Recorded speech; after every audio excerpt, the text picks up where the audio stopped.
윤석열 수사팀장하고는 개인적으로 잘 아세요? 잘 알죠. 어떤 사람입니까? 뭐 장군이죠, 그냥. 예. 장군 스타일. 뭐 저 주윤발 같은 그런. 예. 장비에 가깝지 않습니까? 장비? 주윤발 그 성량 하나. 주윤발이라고 하면 이렇게 죽으면 할 수 없지 뭐 나는 갈 거야 이런 거예요? 뭐 그런 기백 같은 게 있는 분이죠. 예. 뭐 이건 뭐 죽는다고 봐야지. 말이 그래요. 죽는다고 봐야지 하면서 글로 가버리는. 아싸란 양반이네요, 실제. 예. 자, 마지막으로, 이 얘기 해야 되겠네요. 황교안 대행 이런 말 했어요. 윤석열 검사 자천에 대해서 이제 언론에서도 그렇고 저도 그렇게 알고 있었는데, 그리고 사실 총장님이 날아가신 것도 이 댓글 수사를 청와대 의지하고는 다르게 너무 강력하게 밀어붙이다가 날아간 걸로 알고 있는데 황교안 대행이 최근에 한마디 했어요. 윤석열 검사가 자천된 것은 댓글 수사와는 상관이 없고 종합적으로 볼 때 자질의 문제가 있어서 자천된 거다. 이런 식으로 말했단 말이죠. 여기에 대해서는 당시 댓글 수사를 총지휘하셨던 검찰총장이고 그리고 그로 인해서 자천됐다고 알려진 윤 검사에 대해서 이 황교안 대행의 논평에 대해서 한마디 하셔야 될 것 같은데요. 제가 그 국회 대정부 질의 과정에서 황 대행께서 그렇게 답변하시는 기사를 하셨다는 보도를 보고 누가 누구를 평가하나. 이 윤석열 검사는 제가 뭐 오래 전부터 뭐 같이 근무도 하고 데려두고도 일하고 뭐 지휘도 하고 또 마지막으로 제가 이제 국정원 댓글 사건 수사팀장으로 임명도 하고 그래서 수사하다가 저는 이제 일신상에서 먼저 나가고 그랬습니다만은 본인 그런 오랜 오래 겪어본 그 선배 입장에서 생각을 한다면 뭐 제 나름대로 평가를 하고 싶은 생각도 듭니다. 뭐라고 평가하시겠습니까? 우선 황교안 대행은 자질이 문제가 있어 실력이 없어 자천했다는 거거든요. 한마디로 요약하면. 전 뭐 거기에 대해서는 아까 그 말로 답변을 대신하고요. 누가를 평가하냐? 제 생각으로는 이 윤석열 검사는 지금 뭐 특검팀에서 열심히 뭐 쥐어창창 수사를 하고 있는 것 같은데 아주 치밀하고 해박한 법률 전문가입니다. 법률 이론가예요. 기본적으로. 그 다음에 어떤 법과 원칙에 어긋나는 것 거기에 대해서는 단호히 거부합니다. 오케이. 저한테도 많이 거부했어요. 그러면 어떤 이 검찰이라는 것이 상명하복 조직인데 거기서 상사의 말이 틀리다고 그래서 거기에 대해서 거부를 하고 대들고 자기 소신을 편다는 것은 정말 그건 대단한 용기가 필요한 겁니다. 바깥에서 보시는 것보다도 더. 그래서 거기에는 분명히 자기 희생적인 자기 헌신적인 용기가 없으면 불가능한 겁니다. 근데 이 윤석열 검사 같은 경우는 제가 겪은 바에 의하면 자기 헌신적인 용기를 갖고 있어요. 갖고 있는 친구다 이거예요. 그 다음에 또 아주 다이내믹합니다.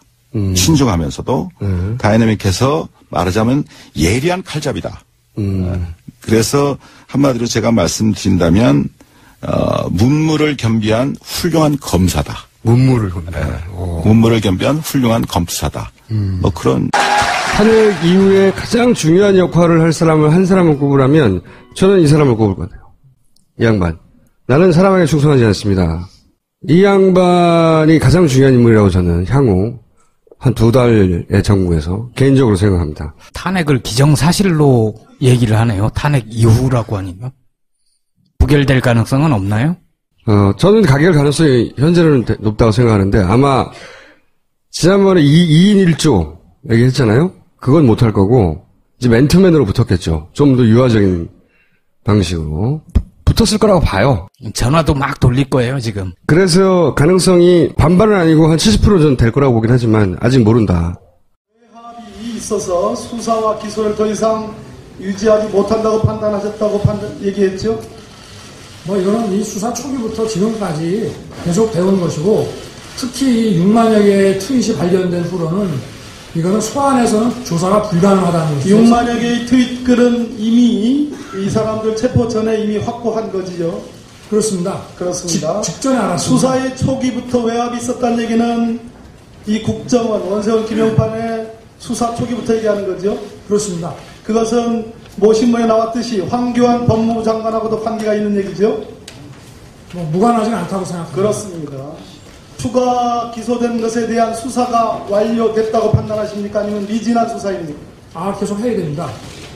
직원들을 빨리 돌려보내라는 지시가 계속 내려와서 이게 사안이 중하고 댓글 케이스하고는 다르기 때문에 밑에 실무 직원들도 사안이 중하고 수사에 협조하지 않으면 하룻밤 재우든지 아니면은 구속 수사를 해야 된다라고 박경철 부장을 통해서 보고를 했습니다. 사실대로 다 말씀을 드리겠습니다. 일단 처음에 좀 경로를 하셨습니다. 그리고 야당 도와줄 일이냐, 야당이 이걸 가지고 정치적으로 얼마나 이용을 하겠냐, 정하려고 그러면 내가 사표내면 해라. 그리고 우리 이 국정원 사건 수사의 순수성이 얼마나 의심받겠냐, 이런 말씀을 하시길래 저는 이게 검사장님 모시고 이 사건을 계속 끌고 나가기는 불가능하다는 판단을 했습니다. 우리 정의는 혹시 조직을 사랑합니까? 네, 대단히 사랑하고 있습니다. 사랑합니까? 예. 혹시 사람이 충성하는 건 아니에요? 저는 사람에 충성하지 않기 때문에 제가 오늘도 이런 말씀을 드립니다. 질문이 좋았네. 유도 질문이 넘어간 건가? 이 외에도 사실 굉장히 많은 얘기들 했어요. 검사할 때 표범처럼 달려들어야 된다.부터 시작해서 사실 청문회 자리에서 대부분 모릅니다. 기억나지 않습니다. 넘어가거든요. 이 사람은 그런 게 없어요. 한 번도. 네. 자기한테 불리하든 유리하든 다 있는 그대로 얘기했고. 검사들 사이에서는 이제 고등학교를 2번 간다고 표현하는데, 관두라는 좌천을 겪었는데, 안 그만둔 이유가 자기 후배들 때문이다. 라고 말했던 사람이고. 사실 보수는 이 정도 돼야 되는 거죠. 굉장히, 저는 표창원 교수를, 가장 섹시한 보수주의자라고 저는 생각하는데, 이 양반도 그게 못지않아요. 검찰 후배들의 신망이 두터운 검사죠. 그리고 실력도 인정받고 최재경과 윤석열 둘을 최고로 치죠. 그리고 또 보복하는 거 아니냐 그랬더니 검사가 수사로 보복하면 그냥 깡패지 검사냐고.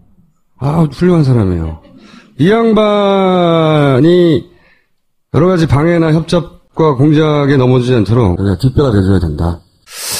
저는 가장 굉장히 상징적인 사진. 무용표 이사장. 바로 어제까지만 하더라도 이사장이었는데, 그 직전엔 장관이었고, 체포됐어, 체포. 윤석열 검사에게 박수를 보내야 된다고. 왜 박영수 특검한테는 안 보내고요? 그분은 하는 일이 없어요. 보통 이게 고민을 하게 되잖아요. 이것이 미칠 정치적 영향과 나의 미래에 끼칠 영향과, 쭉 고민을 하는 게 보통 사람인데, 나와서 잡아.